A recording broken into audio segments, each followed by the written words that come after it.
Kami, umiiyak kami kasi hindi namin sinabi sa kanila na baka sakaling mag A to A kami, ha? Pagdating na namin ng PEI, pag punta ko mismo doon sa nakapag-hire sa akin, ang sinabi sa akin is hindi daw ako kailangan doon. Yan. Nung una, ayaw niya talagang mag-Canada, sa totoo lang. Night ng flight namin. Ang channel na napagkwentuhan natin ito no? Pero first time dito sa Joy in Alberta. No? Hello everyone! Welcome back to our YouTube channel. This is me again, Joy Fajardo, and you are in Joy in Alberta. So today, meron tayong magandang pag-uusapan. And marami kasing naku-curious kung paano ba kami nagsimula sa Canada, how long have we been in Canada. Na-share na namin to before, but today, i-recap lang natin. We started 5 years ago, more than 5 years ago, nasa Singapore po kaming mag-asawa. We've been there for 4 or 5 years. 4 years siyang nandun, 5 years akong nandoon. Nagtatrabaho siya sa airport, sa logistics. Ako nagtatrabaho ako sa jewelry store. And then, nun ngang nagpakasal kami ng 2018, talagang kinumbinsi ko siya na I want to come to Canada. Nung una, ayaw niya talagang mag-Canada, sa totoo lang. Pero nakumbinsi ko rin naman siya sa huli. Ang pinangkumbinsi ko sa kanya, guys, ay pickpocketing and anak.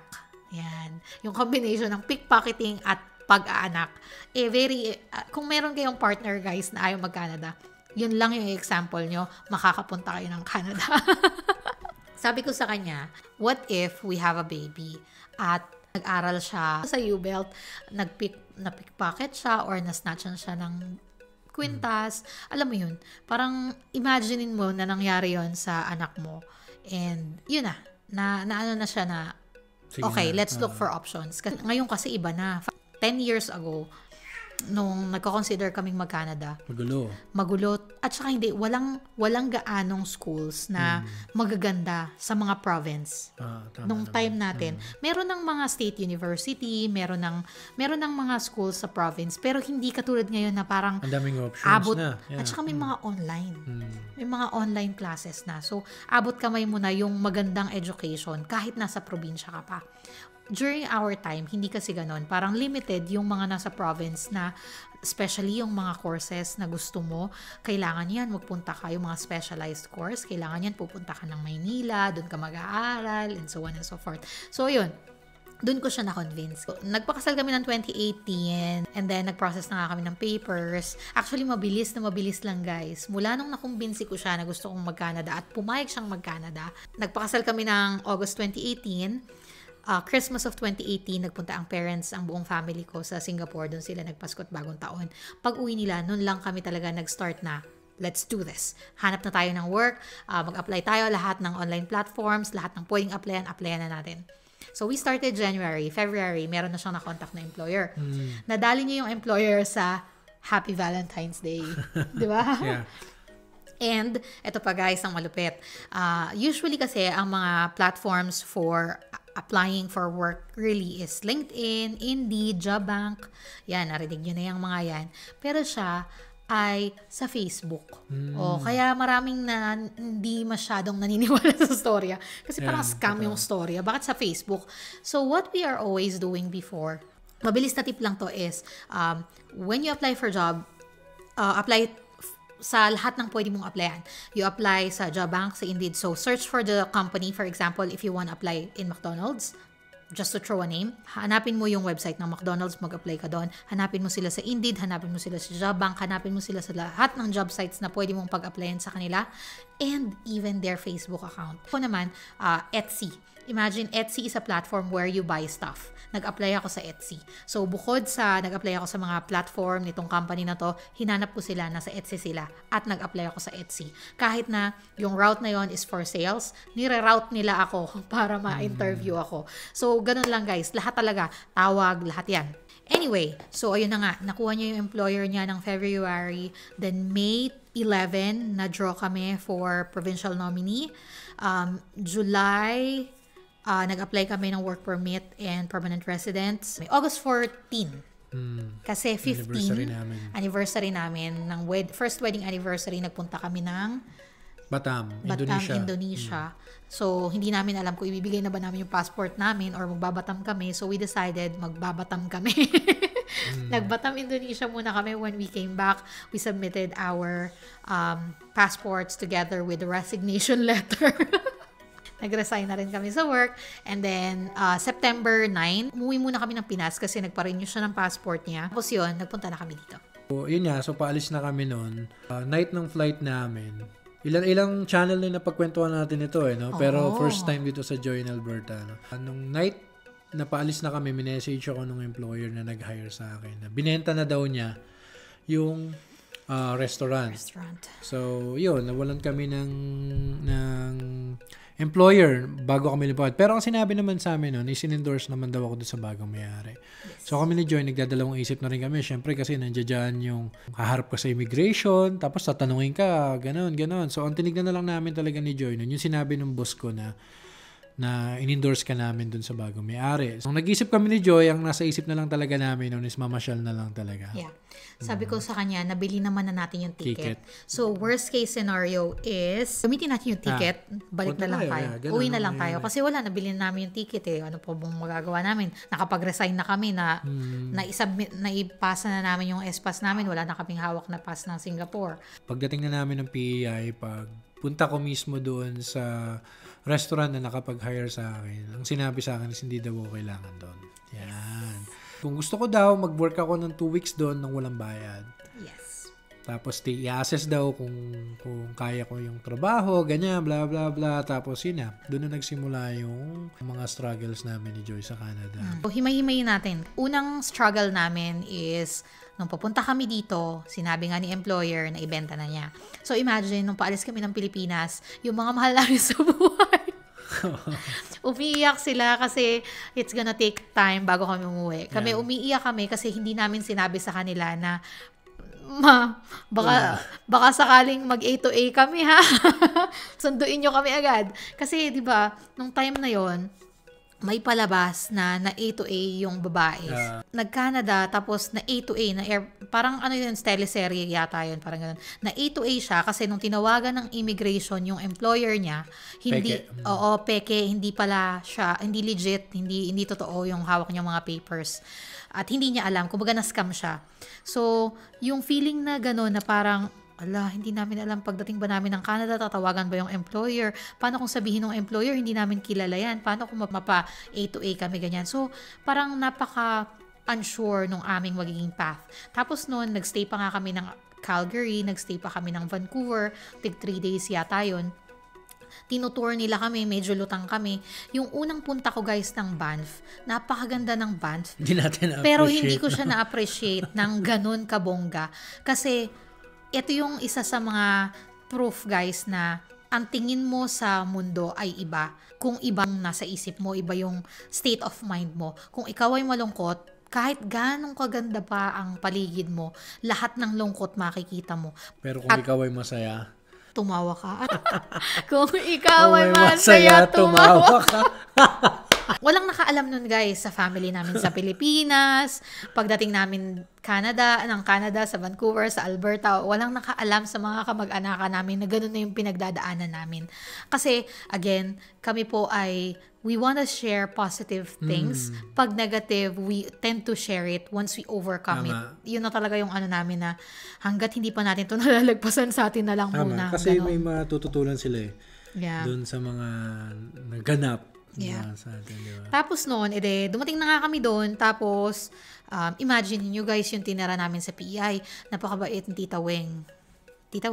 Ayan. So, napakabait ni Tita Weng. Hindi namin siya kakilala. Pero talagang kinukup na kami sa kanilang tahanan with open arms kasama ang kanyang buong pamilya. Talagang sobrang wala akong mahihiling na napaka-best talaga nung first home namin na yon. And then, maimimit kami na nakilala lang namin sa Facebook. Napakabait din ni Kuya Andrew at saka si Ate Grace. Imagine niyo guys, pupunta kami sa bahay nila. Hindi namin alam na pag weekends, walang bus. Sa PEI, walang bus pag weekends. During that time, ngayon baka meron na. Punta kami sa kanila, lalakarin namin, pero wala rin kaming data. So, ang kailangan mong gawin ay i-open mo na sa cellphone mo yung route, yung walking route na napakalayo. Dati nag-grocery tayo, tapos hawak lang natin lahat ng wala kaming sasakyan, no? Talaga. Naranasan din namin yun. Oo, diba? kaya nung nagkaroon kami ng sasakyan, guys, kahit hindi namin kakilala, lahat ng Hinihintuan nadadaanan namin. naming Pilipino, dinadaanan namin talaga. Hinahatid namin kahit out of way pa yan, kahit, kasi ang PEI naman maliit lang eh. Kahit sino pa yan, basta nakita namin bago, ihahatid yan. Kahit sa school, kahit sa supermarket, kahit saan nyo gusto mo pumunta, ihahatid namin kayo basta available May kami. ganong ganap din kami. Marami din, no? Na kapag madalas napapagkwentuhan na lang to sa inuman yung mga ganong yung mga struggles. Okay, dito na nga. Pupunta kami sa bahay nila. May pasopas si Ate Grace. Ang sarap kasi ang lamig ng panahon. Naglakad kami. May sopas. Very good. So, simple joys of life, di ba? Pero at that time, hindi namin yung tiningnan na, kawawa naman tayo. Parang, we kasi in-anticipate na natin na talagang mahirap at hindi pa naman hindi na-enjoy naman namin yung process na yun. Pero pagbabalikan mo parang nangyari sa amin yun. Anyway, nung pumunta si Kiko dun sa employer, si Kuya Andrew din yung kasama namin that time.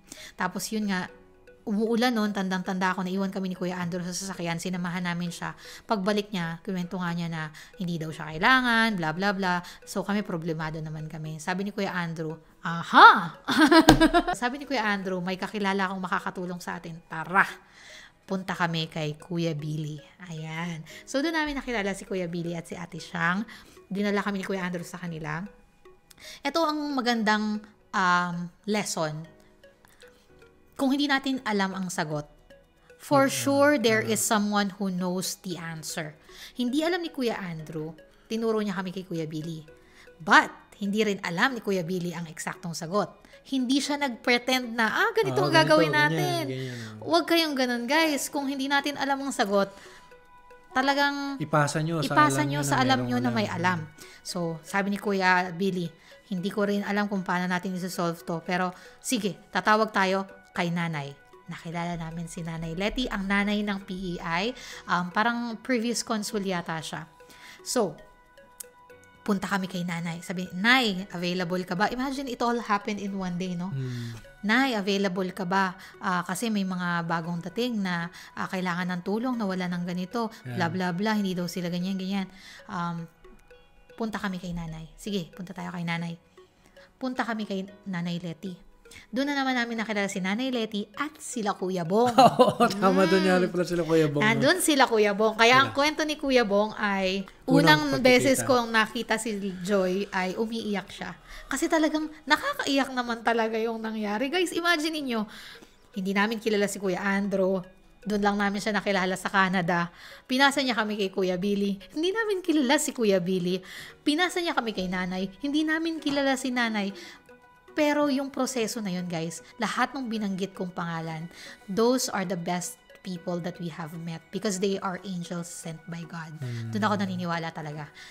Talagang sila ay pinadala ni Lord kasi hanggang ngayon talagang sila ang mga angels namin talaga. Si Nanay, may contact na siya sa loob ng province. So, kasi dati siyang nagtrabaho sa province. Nagkaroon na kami ngayon ng meeting sa mismong nag-i-issue ng provincial nominee, sa mga nagno-nominate.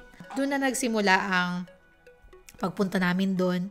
Nakakaiyak talaga, guys, kasi hindi mo alam, i-deport ba ako nito, di ba? Yung ganong feeling na, baka may pauwiin ako nito, ganyan. So, ang, sabi nung sa province, hang tight. Hindi kayo pababayaan ng province. Yun, talaga namang, yun yung, parang may mga angels na kumanta nun nung narinig ko yun na, hang tight, enjoy nyo lang, welcome to Canada. Nag-sorry sila for, na ganun yung naging experience namin. They'll call both parties, the old owner and the new owner, and they'll come up with a solution. So yun.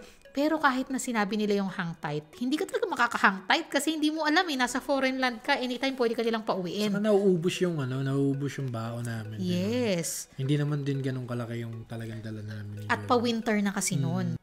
Hanap ng work, so merong nag-recommend sa kanya sa Burger King, tapos yung si Tita Weng, dating nagtrabaho ng Subway, nagka-connect na yung friend ni Tita Weng ay area manager ng Subway, parang mga ganon. So na-connect. Si province yung nag-recommend na go for Subway because Subway supports lots of immigrants. So they know the ins and outs of, the process. So doon na kami nag-decide na, okay, we'll go with subway. Yung kwento lang namin talaga is about the fact na lahat ng tao may pinagdaanan. Hindi, merong mga iilan na talaga namang pinagpala sa lahat ng tao.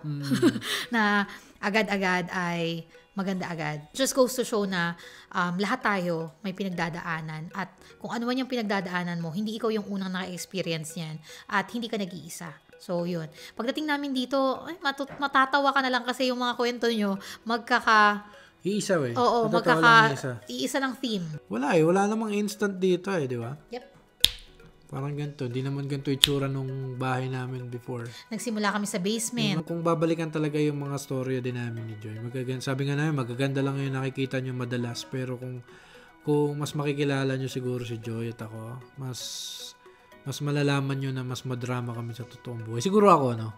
Ang ano lang sa amin, guys, is, pang closing na lang, kahit may pinagdadaanan kayong hindi maganda, mahirap, parang nakakamaalaala mo kaya ang peg, nasa pagtanggap nyo, nasa pagdadala nyo yan. Kasi kahit gaano man kayo naghihirap, kung ang pagdadala nyo ay magaan, magiging magaan. So, nung time na yun, hindi namin nakikita yung hardship as hardship. We just see it as something we are experiencing. Pinagdadaanan lang. Tama. Dinadaanan lang. Pag may problema, dinadaanan lang. So, may pagdadaanan kang problema, pero dadaanan mo lang yun. After nun, go. Saka lahat, pangtapos na lang din. Lahat ng bagay, magiging kwento na lang, no? Lagi natin sinasabi. Parang yung sinabi ko nung isang araw kay Joy, nung isang beses naalala ko nung nasa university ako, loob ng university na subway, naisip ko talaga, parang nalungkot ako nun eh. Pag yung sahod ko, talagang kinukumpute ko nun kasi biglang bumaba talaga eh from Singapore.